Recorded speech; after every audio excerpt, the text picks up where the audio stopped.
Општините тонат во долгови и го билдаат јавниот долг кој достигна 48,8% од бруто домашниот производ. Владата во повеќе наврати најави дека ќе најде решение за старите долгови на локалната власт, но засега не превзема конкретни чекори. И додека премиерот најави ребаланс на буџетот за да ја помогне на локалната власт, а министерот Тевдовски вели дека активно се бара друго решение, министерот за локална самоуправа изјави дека најверојатно државата повторно ќе се задолжи, односно ќе земе уште еден кредит за општините да ги вратат за останатите долгови. Да најдеме начин државата да земе кредит и да им со ниски каматни стапки за да им помогне на општините да ги плаќаат долговите, но највеќе не интересира тоа систематско решение за да не се повтори пак истото со влегување на долгови на општини.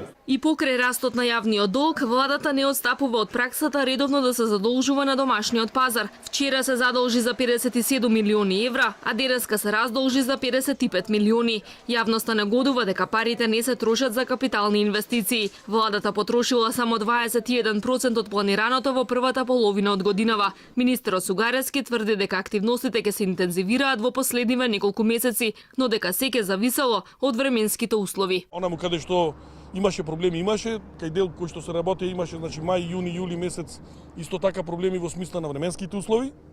И тука имаше евентуални доснија, меѓутоа сега времето оди во прилог, така да октомври, ноември месец очекувам дека максимално може да се работи, дај Боже и декември да дозволат временските услови. Меѓутоа имаме пример кај што сме денес, че самите изведувачи и надзори викаат дека доколку временски дозволат нема да се чека март, туку ќе биде завршено да речеме до крај на градежна сезона, некаде декември месец. И опозицијата негодува поради постојаното задолжување. ВМРО ДПМН обвинува дека со оваа влада на чело јавниот долг за прв пат надминал 5 милиарди, а државниот 4 милиарди евра. Од партијата вела дека владата се задолжува со милиони, но никој реално не гледа каде завршуваат парите на граѓаните.